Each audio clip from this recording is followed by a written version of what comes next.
André Calimã é roteirista e desenhista de histórias em quadrinhos e professor na Gibiteca de Curitiba. É autor de várias revistas independentes, já trabalhou para o mercado americano e atualmente produz o projeto Revolta, uma história em quadrinhos sobre uma revolução popular. E a galera se revoltando e fazendo algo a respeito. Como é que é o processo de criação de uma história em quadrinhos? Bom, eu sempre escrevo tudo. Eu nunca começo desenhando. Desenhar é a parte mais fácil, é a parte que eu faço me divertindo, assim, porque depois que você está muito tempo trabalhando com desenho, você foca no estilo que você vai seguir e a coisa flui naturalmente. Você não tem tantas dificuldades em criar cenas, em criar personagens. A dificuldade maior para fazer uma história em quadrinhos é você escrever ela e conseguir transformar ela, jogar ela numa folha de papel onde você vai desenhar, ou seja, bolar como você vai mostrar a tua história. Então, eu sempre começo escrevendo, depois que escrevo, faço todo um planejamento e, por último, o desenho. Qual que é a sua opinião sobre as histórias em quadrinhos que viram adaptações para o cinema? Tá sendo legal porque eles estão adaptando tudo agora, né? Muitos filmes, inclusive, que as pessoas nem sabem que é de história em quadrinhos, que é de história em quadrinhos, né? De diversos gêneros, assim, não só super-herói.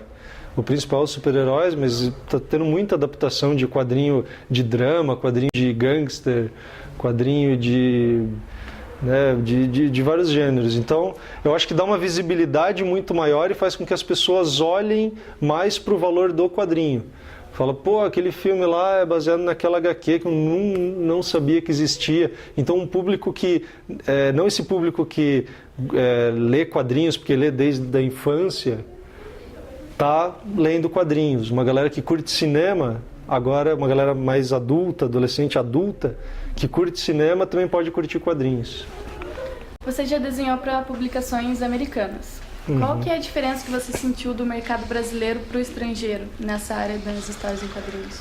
O mercado lá é muito mais amplo e aceita muito mais as coisas diferentes. O grande mercado lá aceita mais coisas diferentes. Aqui o pequeno mercado aceita coisas diferentes. A gente está aqui lutando ainda para conquistar um espaço que lá fora eles já conquistaram.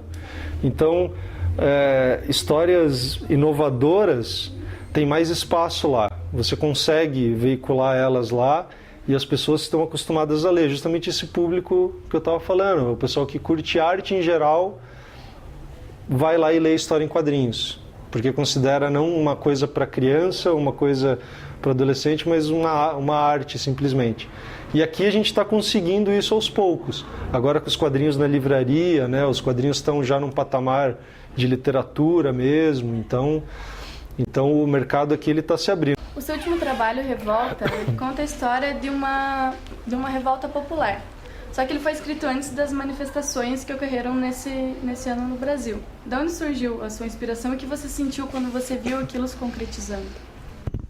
A inspiração veio daquele momento em que eu comecei a HQ em que não tinha uma revolta popular. A inspiração veio daí, a ideia veio daí. Eu fiquei pensando, e se tivesse? E se alguém fizesse alguma coisa, cometesse uma atitude drástica com relação a esse marasmo que está acontecendo? A ideia, quando eu comecei, era quase uma brincadeira sobre isso, assim. Tipo, vou colocar um personagem que vai lá e mate um político corrupto.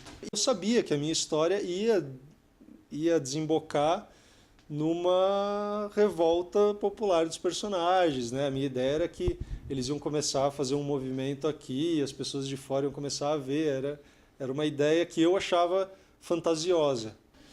E aí, quando aconteceu mesmo, eu deixei que isso invadisse a história. Então, a história ela ficou muito atual mesmo.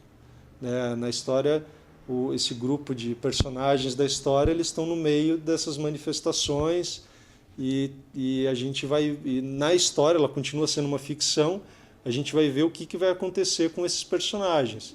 E aí foge um pouco da realidade. Mas tem todo esse pano de fundo.